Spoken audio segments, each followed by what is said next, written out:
Good morning. Hello and welcome to the class today. So today in our class, we are going to study a very important concept, that is fundamental rights and directive principles of state policy, which is a very important part of our foundation course.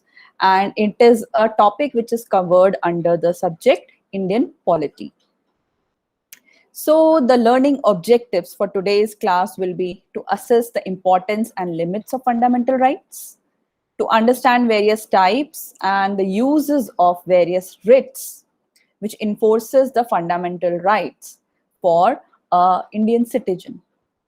Also to understand the process of seeking justice through constitutional means, how we can seek justice in case if our fundamental rights are violated. And also students will be able to focus the directive principles of state policy, which give directions to the state how to make policies in certain areas, and also to define the uses of directive principles of state policy. So first of all, we will take a look at the meaning of right. What is right? Every human has rights. Rights can be defined as claim of an individual that are essential for the development of his or her own self and that are recognized by society or state. So some of the most important rights are recognized by the state and enshrined in the Indian Constitution. And such rights are known as fundamental rights. So why we have included the fundamental word in the front of rights? The reason for this are two. Firstly, these are mentioned in the Constitution, so it means that it is guaranteed by the Constitution. And secondly, these are justiciable, so that means that they are enforceable through courts. So being justiciable means that in case of their violation, the individual can approach courts for their protection. And if a government enacts a law that restricts any of these rights, it will be declared invalid by the court. So the fundamental rights have been mentioned in the part 3 of the Indian Constitution from Article 12 to Article 35. So these articles contain the fundamental rights. The Constitution guarantees 6 different fundamental rights to Indian citizens, which are as follows. First is the right to equality. Second is the right to freedom. Third is the right against exploitation. Fourth is the right to freedom of religion. Fifth is the cultural and educational rights. And the sixth is the right to constitutional remedies. So at present, these 6 fundamental rights have been provided by Indian Constitution to our citizens. So these fundamental rights are universal. These are applicable to all Indian citizens. But there are certain few exceptions and restrictions which have been also given in the Constitution regarding these rights. So we will be discussing about that also.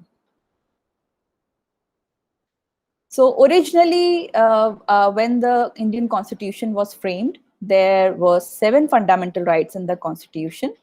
And these mentioned 6 rights were always there.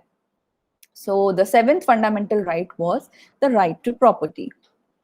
Since this right created a lot of problems in the way of attaining the goal of socialism, as the word which has been given in the preamble of our Indian Constitution, and equitable distribution of wealth.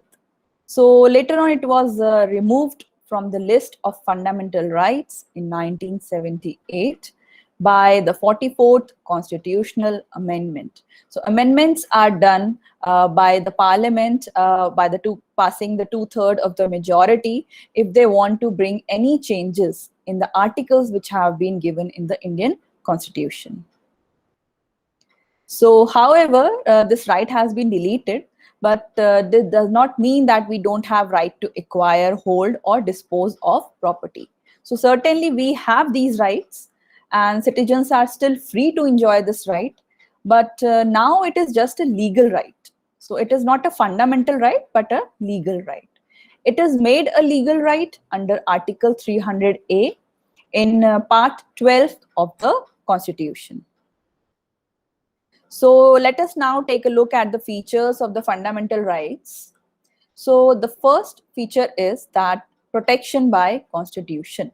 So we have seen that fundamental rights, unlike ordinary legal rights, are protected and guaranteed by the Indian Constitution of our country. So some of the rights are available only to the citizens, while some of the rights are available only to all persons, whether citizens, foreigners, or legal persons who are corporations or companies. The second feature is that they are not sacrosanct, permanent, or absolute. So it means a sacrosanct word means that it is not, they are not too important or too special that cannot be changed. So they can be changed. They are not absolute. Parliament can curtail any of the right whenever they feel so, only by an constitutional amendment act. So this we have discussed that by a particular majority, by attaining a particular majority in parliament in both the houses, some rights can be amended also. So these rights are not absolute, but they are qualified rights for all the citizens. The state can impose reasonable restrictions on them. However, the reasonability of the restrictions is decided by the final say is decided by the courts of our country. The next feature is rights are justiciable. So this we have discussed a little in the starting.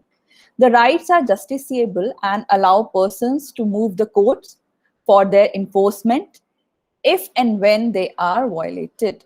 If in the case of violation, the individual can move to the court for their enforcement. So any aggrieved person can directly go to the Supreme Court in case of violation of any fundamental right. The next feature is the suspension of rights. When the rights can be suspended. Yes, the fundamental rights can also be suspended. So there are certain conditions in which they can be suspended. So during the operation of a national emergency, if any national emergency is imposed in our country, so except the rights guaranteed by Articles 20 and 21, all the fundamental rights can be suspended by the Parliament. So further, the 6 rights guaranteed by Article 19 can be suspended only when there is an external emergency war or external aggression. And it cannot be suspended on the ground of armed rebellion within an internal circumstances or if there is an internal emergency. So right to life and liberty cannot be taken even in the case of national emergencies. Then the next feature is restriction of laws. There are certain areas in which the fundamental rights, the enforcement will not work, like their application to the members of armed forces, paramilitary forces, police forces, or whether they are the intelligence agencies. These services can be restricted or abrogated by the Parliament. So certain actions to abolish such rights can be taken by Parliament under Article 33. So their application can be restricted while martial law, that is the military rule imposed under abnormal circumstances, is in force in any area.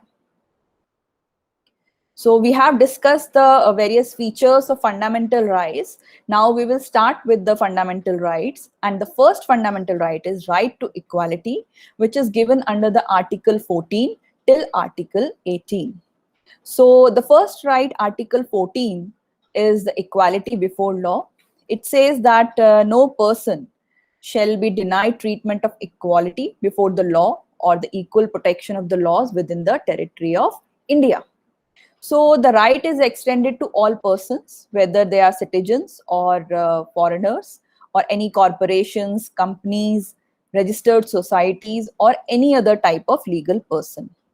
But there are certain exceptions also. So as according to the Article 361, the President of India and the Governor of States is not answerable to any court for their exercise of powers or duties. and no civil or criminal proceedings can occur or continue against them in any court during their term of office. And further adding to the Article 361, as per Article 361A, no civil or court proceedings can occur for a person for publishing any substantially true report of either House of the Parliament or state legislatures. Also, there are two more exceptions, like according to Article 105, no member of Parliament, and according to Article 194, no member of state legislature shall be liable to any court proceedings in respect of anything they have said in the House or any vote they have given during the session of the parliaments or any committee. The foreign sovereigns, rulers, ambassadors, and diplomats enjoy immunity from criminal and civil proceedings. Now, after discussing Article 14, we move on to Article 15, which is prohibition of discrimination. So it means it provides that no citizen shall be discriminated on any ground, that is on the basis of religion, race, caste, sex, or place of birth. So there are certain exceptions also, which says that certain provisions can be made for the women, children, citizens from any socially or educationally backward class for their upliftment. So, for example, we can say reservations and access to free education are certain exceptions. So this will not be covered under the Article 15. Then Article 16 says equality of opportunity in public employment. So Article 16 of the Indian Constitution provides for equality of opportunity for all citizens in matters of employment or appointment to any public office.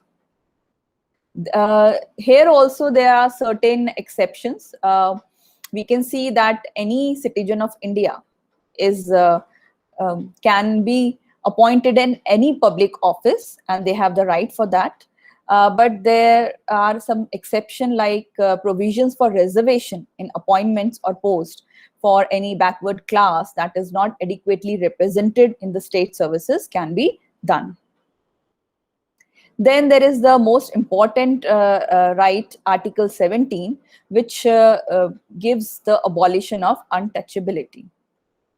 Untouchability and also forbids its practice in any form. So the enforcement of any disability arising out of untouchability shall be an punishable offense in accordance with the law. So if a person is convicted of the offense of untouchability, he will be disqualified for further taking part in the elections to the parliament or state legislature. So the act of offenses include: they cannot preach untouchability directly or indirectly, preventing any person from entering any shop, hotel, public place of worship, or any public places of entertainment. No person can be refused to be admitted in hospitals, educational institutions, or hostels established for public benefit, justifying untouchability on traditional, religious, philosophical, or other grounds. And no person can be insulted on the basis of being of certain caste, scheduled caste, on the ground of untouchability. Article 18 gives for the abolition of titles. So this article has 4 provisions in that regard. It prohibits the state from conferring any title on any citizen or a foreigner except a military or academic distinction. So it prohibits a citizen of India from accepting any title from any foreign state. A foreigner holding any office of profit or trust under the state cannot accept any title from any foreign state without the consent of the President of India. So no titles can be accepted by any foreign states if the consent of President of India has not been taken. No citizen or foreigner holding any office of profit or trust within the territory of India can accept any present, emolument, or office from or under any foreign state without the consent of the president.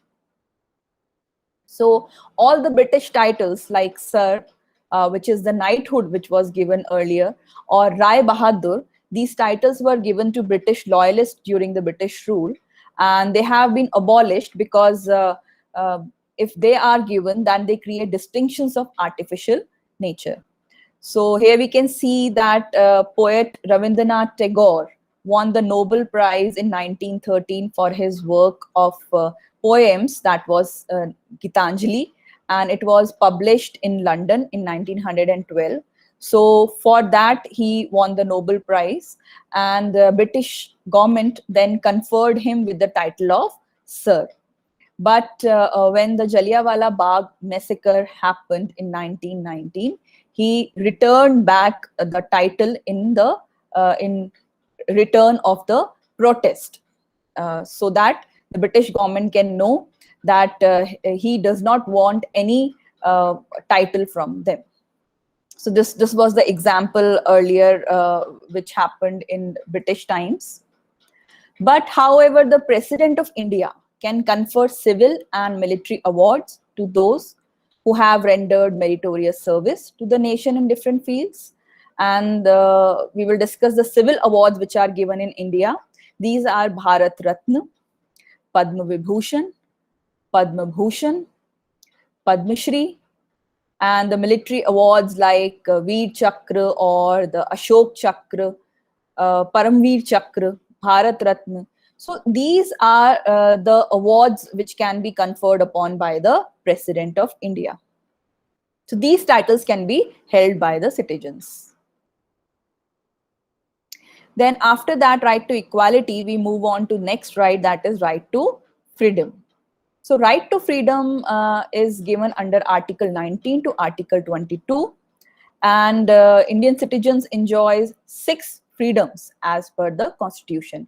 As freedom is the most cherished desire of every living being, and human beings definitely want to have freedom all the time in their works.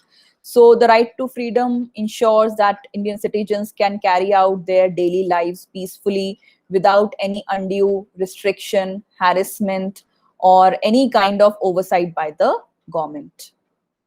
So the Constitution of India has provided right to freedom to all of its citizens, and the 6 freedoms are here as given under Article 19. That is freedom of speech and expression, freedom to assemble peacefully and without arms, freedom to form associations and unions, freedom to move throughout the territory of India, freedom to reside and settle in any part of India, freedom to practice any profession, occupation, trade, or business. So we will deal with it in detail in next slide. So right to freedom. First, we will discuss about the right to freedom of speech and expression. So it means expressing one's own views, opinions, belief, and convictions freely by word of mouth, writing, printing, in the form of drawings, cartoons, or in any other manner. So we have freedom of giving any speech or express our views. The next right is right to assemble peaceably and without arms. So this means that public meetings can be held, demonstrations can be taken out, processions can be taken out in public, but it should not be on public land. It does not protect violent, disorderly, and riotous assemblies or strike. Then the next right is right to form associations or unions or cooperative societies. So it includes that formation of political parties can be done, companies, partnership firms, societies, clubs, organizations, trade unions, or any body of persons. Then the next right is right to move freely throughout the territory of India. So this freedom has 2 aspects, 2 dimensions. That is, the internal freedom to move is right to move inside the country according to Article 19, and the external freedom is right to move out of the country, and the right to come back to the country. So the citizens have right to move out of the country and they can come back to the country anytime they want, according to Article 21. Then the next right is right to reside and settle in any part of the territory of India. So the right of outsiders to reside and settle in tribal areas is restricted, so that the distinctive culture and customs of those scheduled tribes, and to safeguard their traditional vocation and properties against exploitation can be done. So there are certain areas in India where the Indian citizens cannot reside or settle, like some part of Andaman and Nicobar area where the tribal protected area has been marked.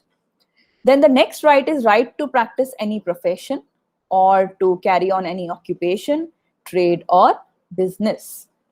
So it doesn't include the right to carry on a profession that is immoral. So like human trafficking of women or children, or any dangerous trade like harmful drugs or explosives, etc. So we have certain rights, but we cannot go to that extent that that is dangerous. So we need to control rights in our possession, and we should not interfere in the rights of others. Then the next right in right to freedom is Article 20, that is protection in respect of conviction for offenses. So in this case also Indian citizens have certain rights. That is, no one can be convicted for an act that was not an offense at the time of its commission. No one can be given punishment greater than what was already provided in the law. No one can be prosecuted and punished for the same offense more than once. No one can be forced to give witness against his or her own self. So the persons who have been convicted for various offenses have certain rights of which they have to be aware of. Then there is the most important right, that is Article 21, the protection of life and personal liberty, which can not be suspended even in the case of emergencies. So Article 21 declares that no person shall be deprived of his life or personal liberty except according to the procedure which has been established by law. So this right is available to both citizens and non-citizens. So the right to life includes the right to live with human dignity and all those aspects of life which makes a man's life meaningful, complete, and worth living. Then there is Article 22, that is protection against arrest and detention. So detention is of two types, namely punitive and preventive.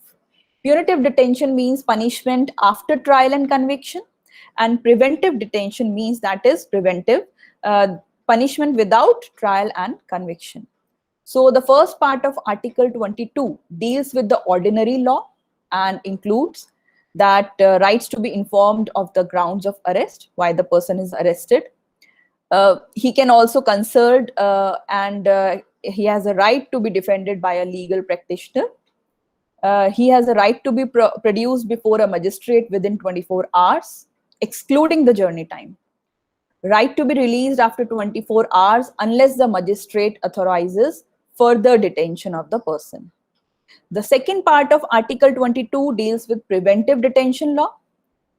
Protection under this article is available to both citizens as well as aliens, and it includes the following.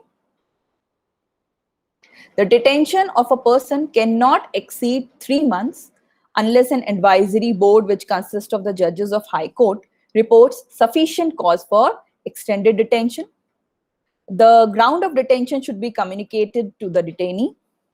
The detainee should be afforded an opportunity to make a representation against the detention order. So he can take in help of legal practitioner. Then further adding to the Article 21, there is a right to education which has been added in 2002 by 86th Constitutional Amendment. So this has been added as Article 21A. And it was a long-standing demand that all children in the age group of 6 to 14 years can claim compulsory and free education as a fundamental right. So it was a major step taken in making the country free of the illiteracy. It was already passed in 2002, but it was enforced until 2009 in India. Then moving on to next right, that is right against exploitation, that is from Article 23 to 24. So Article 23 says prohibition of traffic in human beings and forced labor. Traffic in human beings and begar, that is the forced labor, and other similar forms of forced labor are prohibited, and any breach of this provision shall be an punishable offense as according to law. So what trafficking means? Human trafficking means buying and selling of human beings as if they are the material goods. And begar, that is forced labor, which was practiced earlier. So especially in the feudal Indian society, where the poor and the downtrodden sections were made to do forcefully work under the landlords and other powerful people. Then there is Article 24 that says prohibition of employment of children in factories, etc. So as the Constitution provides, no child below the age of 14 years shall be employed to work in any factory, mines, or cannot be engaged in any other hazardous employment. So this right aims at eliminating one of the most serious problems of child labor in India, which India is facing since ages. So it is the basic right of children to lead a happy childhood and get compulsory education. Then there is the next set of rights, that is rights to freedom of religion, which are covered under Articles 25 to 28. So as we all know that India is a multi-religious country where Hindus, Muslims, Sikhs, Christians, and many other communities live together. So we have also known this for long, that the Constitution declares India as a secular state. And secularism means that Indian state has no state religion of its own. And so India allows full freedom to all the citizens to have faith in any religion or carry out any kind of worship in the way they like. But the main condition is that it should not interfere with the religious beliefs and ways of worship of other fellow beings. So this freedom is also available to foreigners, because they can also, if they visit India, they can practice their own religion. So in this, the Article 25 says freedom of conscience and free profession, practice and propagation of religion. So it does not mean that one can force another person to convert his or her religion by force or allurement. Also, certain inhuman, illegal, and superstitious practices have been banned, and sacrificing of animals or human beings is not permissible for offering to gods and goddesses or to some supernatural forces. Similarly, the law does not permit a widow to get cremated live with her dead husband. So the widows cannot be forced to do that in the name of Sati Pratha. So Sati Pratha was an ill practice which was going on in the earlier ages during the British age, but it was banned in 1929 already in India. Next, Article 26, freedom to manage religious affairs. So every religious group or any section thereof shall have the right. They can establish and maintain institutions for religious or charitable purposes. And also they can manage their own affairs in the matters of religion. So they are free to do that. Article 27 says freedom as to the payment of taxes for promotion of any particular religion. So no person shall be compelled to pay any tax on the promotion or maintenance of any particular religion or the promotion of any religious sect. So earlier in Mughal times or later period, there were certain taxes which were extracted on the basis of religious taxes were imposed at that time. So now there are no taxes that can be claimed on the basis of any promotion of any particular religion. Next, Article 28 says freedom for attendance at religious instruction or religious worship in certain educational institutions. So all religious communities have freedom to open their educational institutions, but no religious instruction shall be provided in these institutions if they are maintained out of the state funds. Then the next set of rights is cultural and educational rights, which are covered under Article 29 and Article 30. So the first article, Article 29, is the protection of interest or of minorities. So who are minorities? Minority group having a distinct language, script or culture of its own. They have the right to conserve the same. So no citizen shall be denied admission to any educational institution which is maintained by state or receiving state aids, funds on ground only of religion, race, caste, language, or any of them. Then Article 30 says right of minorities to establish and administer educational institutions. So all minorities, whether based on religion or language, have the right to establish and administer educational institutions of their choice. So the state shall not, in granting aid to educational institutions, discriminate against any educational institution on this ground that it is managed by a minority, whether the minority is the minority basis is the religion or language. So minority here does not mean that the minority at the national level. There can be minorities at the state level also. For example, the Sikhs are a majority community in Punjab, but they are a minority community in Delhi, Rajasthan, Haryana, and many other states. Similarly, Telugu, Kannada, and Bangla speaking people are in minority in most of the states in India, but except in their own states like Andhra Pradesh, Karnataka, or West Bengal, respectively. Then the last rights are the right to constitutional remedies, which are covered under Article 32. So the right to constitutional remedies is the most important right because this is the right which makes other fundamental rights secure. And without these rights, other fundamental rights cannot be enforced. Since we all know that fundamental rights are justiciable, so they are just like, these rights are just like guarantee. So they are enforceable as every individual has the right to seek the help from courts in case if they are violated. So we can directly approach the Supreme Court that can issue directions, orders, or writs for the enforcement of fundamental rights. So the courts can issue many kinds of writs to protect the rights of the citizens. And these are the 5 writs, that is writ of habeas corpus, writ of mandamus, writ of prohibition, writ of certiorari, and writ of quo warranto. So let us take a look at them in detail.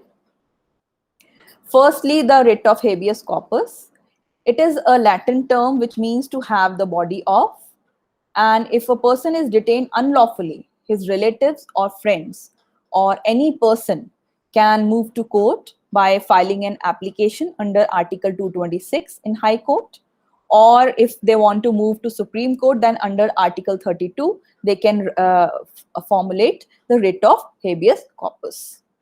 The main objective of this writ is to provide immediate remedy to person who is unlawfully detained in prison or any private custody. So the detention becomes already unlawful if a person who is arrested is not produced before the magistrate within 24 hours of his arrest. This we have discussed earlier also. Then the next writ is the writ of mandamus, and the word mandamus means the order. So the writ of mandamus is thus an order by a superior court commanding a person or a public authority, which can include the government and public corporation, to carry out their duty. The purpose of this writ is to restrict the public authorities to work within their powers. Then the next writ is the writ of prohibition, and which literally means to prohibit. So it is a kind of judicial order which is issued by a Supreme Court or a higher court to an inferior court or quasi-judicial body, forbidding the latter to continue proceedings with which it is not legally vested. So thus the objective of this writ is to compel the inferior courts, the lower courts, to keep themselves within the limits of their jurisdiction, and they cannot move out of their jurisdiction. Then the next writ is the writ of certiorari. It literally means to be certified. So this writ can be issued by Supreme Court or any High Court for quashing the order which has been already passed by an inferior court. So in other words, the prohibition is available at the earlier stage. Certiorari is available on similar grounds at a later stage. Then the last writ is the writ of quo warranto, literally means by what warrants. So this writ is issued with a view to restrain a person from acting in a public office to which he is not entitled. For example, we can see that a person of the age of 62 years has been appointed to fill a public office, and whereas the retirement age already declared is 60 years. So now the appropriate high court has a right to issue a writ of quo warranto against the person and declare the office vacant. So this we have discussed all the 6 fundamental rights. Now we will move on to directive principles of state policy. So the Constitution of India is the supreme law of India, and we all know that it came into existence on January 26, 1950.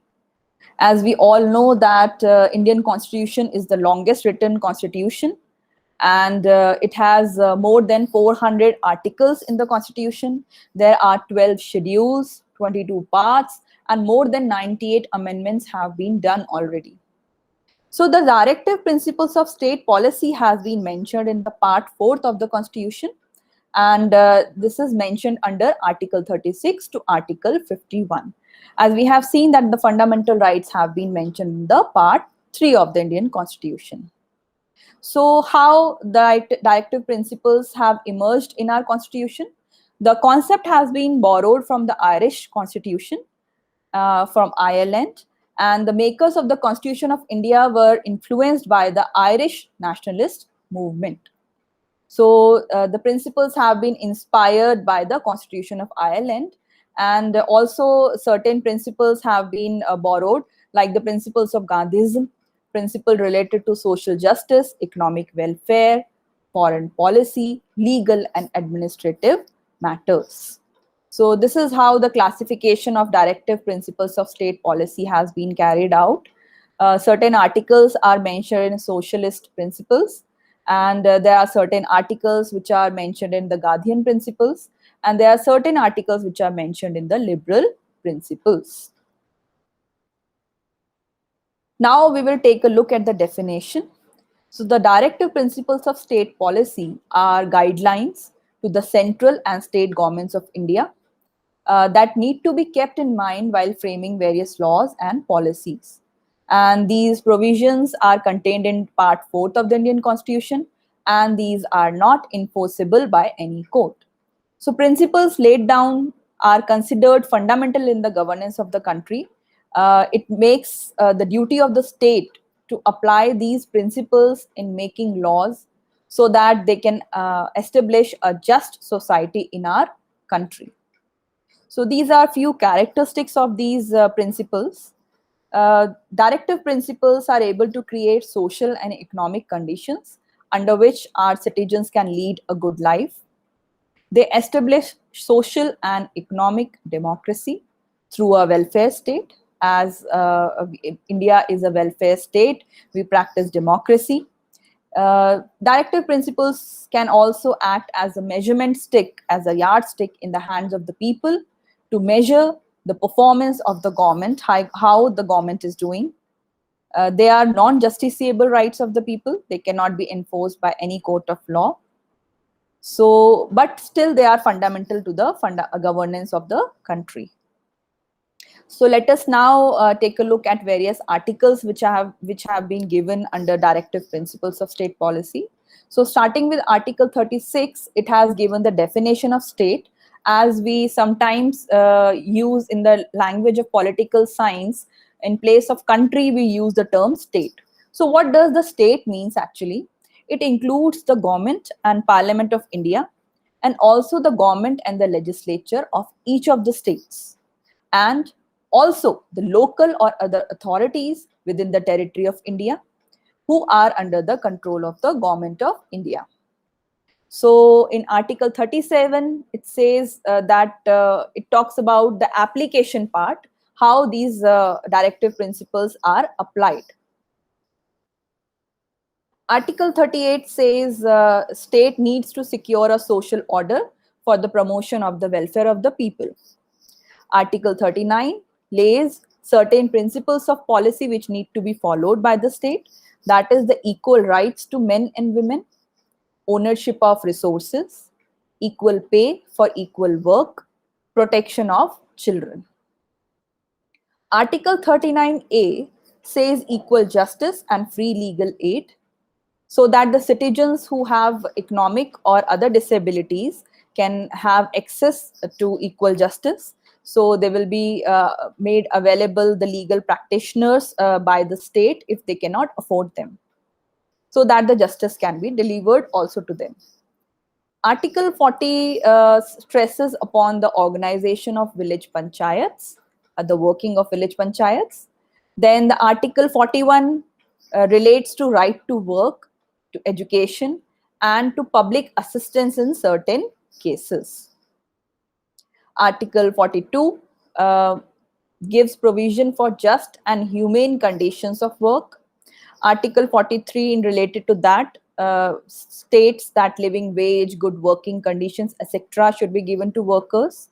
Article 43A says the participation of workers should be made possible in the management of the industries. Article 44 provides for the uniform civil code for the citizens, whereas Article 45 gives for the provision for free and compulsory education for children. Then Article 46 says that the economic and educational interest of scheduled castes, scheduled tribes, and other weaker sections should be promoted. Then Article 47 says that it is the duty of the state to raise the level of nutrition, the standard of living, and also to improve public health. Then Article 48 stresses upon the organization of agriculture and the related parts like animal husbandry.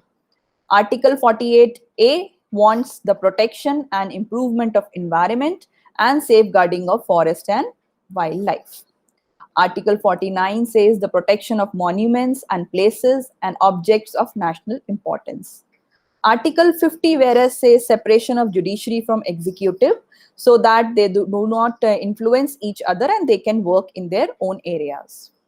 Article 51, the last article, promotes the international peace and security, so that the just and honorable relations can be maintained. And it also encourages settlement of international disputes by any kind of arbitration. There are certain amendments also which have been done. So an amendment, as we have discussed earlier, that it needs the approval of 2/3 of the members present and voting. So the major amendments which have been done in the directive principles of state policies are Article 45, which ensures provision for free and compulsory education for children. And it was added by the 86th Amendment Act in 2002. Then the other amendment which has been done is Article 48A, which ensures protection and improvement of environment and safeguarding of forest and wildlife. So this was added by the 42nd Amendment Act in 1976. So this is how we have come to the end of the discussion. And we can see that the directive principles can be criticized also, as unlike fundamental rights, they are not justiciable. But in spite of the criticism, we can say that these are fundamental for our governance of the country, and they have the dominating background for all state actions, for legislature, executive, or even the judiciary, the courts. So they provide a guidance to the courts in exercising their power of judicial review. So part 3 and part 4 of the Indian Constitution thus covers a very important part which every citizen should know about. So these are certain references which you can go through. There are certain coaching centers which have prepared notes. You can go through the NCERT books, also the National Open School, and also through various videos you can discuss, and you will be able to find out how various amendments have taken place in the fundamental rights and what has been done if the rights have been violated. Now we move on to the next part of our lesson today, that is the practice of evaluation questions. So the question 1 is, which fundamental right is called as the heart and soul of the Constitution? So this we have discussed very clearly.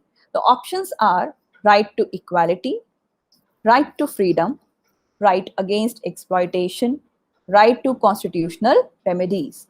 And the correct answer is right to constitutional remedies under Article 32. It has been called as the heart and soul of the Constitution by Dr. B.R. Ambedkar, because according to this right only, the other rights can be protected and can be enforced.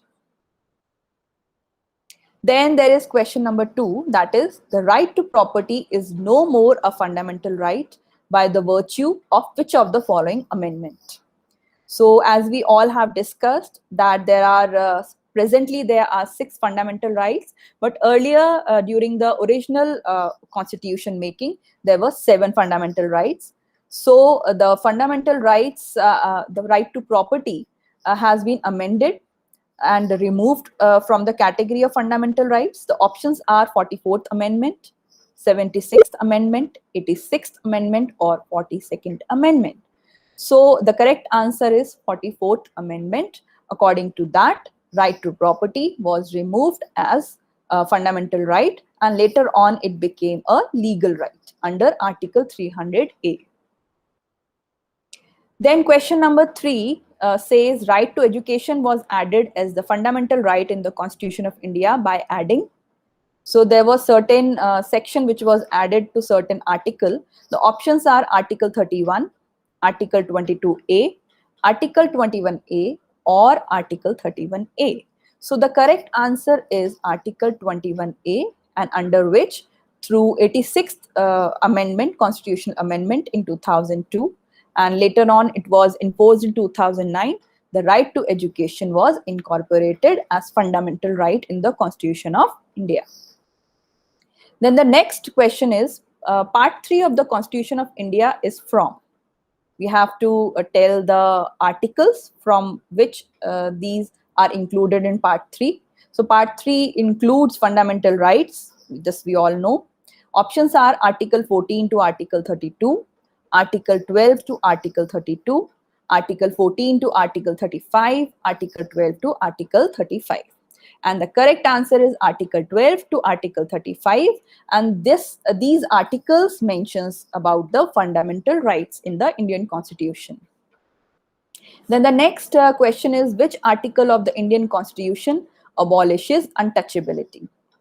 Whether options are Article 18, Article 15, Article 14, or Article 17. So the correct answer is Article 17, and it has mentioned the abolition of untouchability under right to equality. Then the next question is, in which part of the Indian Constitution the directive principle of state policy are mentioned? So this is very easy to answer. You all must be knowing that.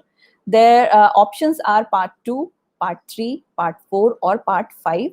So we have already seen that part 3 mentions the fundamental rights in the Constitution, and the correct answer is part 4, which mentions the directive principle of state policies. Next question is, which of the following is not the speciality of directive principles of state policy? As these are the long statements, so we have to read it carefully. So the options are, the first option is these are constitutional directives for the state legislative, executive, and administrative matters. The next option is the directive principles are similar to the instructions outlined in the Government of India Act 1935. The next option is directive principle can be implemented by the court in case of their violation. And the last option is these are made for the creation of a public welfare state. So we have to identify which is not the speciality, which is not correct regarding the directive principle of state policy. And the correct answer is directive principle cannot be implemented by the court. The correct one is this, that it can be implemented by the court in case of their violation. As we have seen that directive principles are not justiciable, so they cannot be enforced by the court, and fundamental rights are justiciable, so they can be enforced by the court. Then the next question is, the directive principle have been taken from the constitution of, so the constitution makers were inspired from certain movement. The options are Britain, Canada, America, or Ireland. So the correct answer is Ireland, because from the Irish constitution, the directive principles of state policy have been borrowed by the constitution makers. Question number 9, which of the following is mismatched? So we have to identify which one is mismatched. Options are Article 40 says the formation of village panchayats. Article 44 gives for uniform civil code. Article 41 says for organization of agriculture and animal husbandry. Article 39A says for good justice and free legal education. So the incorrect or the correct answer is Article 41, which says organization of agriculture and animal husbandry, which is not correct and mismatched because it gives for right to work, right to education, and other areas. And the last question is, the elements of the directive principles of state policy are explained in the articles. Options are from Article 36 to 51, from Article 12 to 35, from Article 5 to 11, or none of the above choices. And the correct answer is from Article 36 to Article 51, mentions all the directive principles of state policy. So with this, we come to the end of the lesson today. And in this, I hope you have understood very well the fundamental rights and the directive principles of state policy, which have been given in the Indian Constitution. So thank you very much, students, and see you in next class.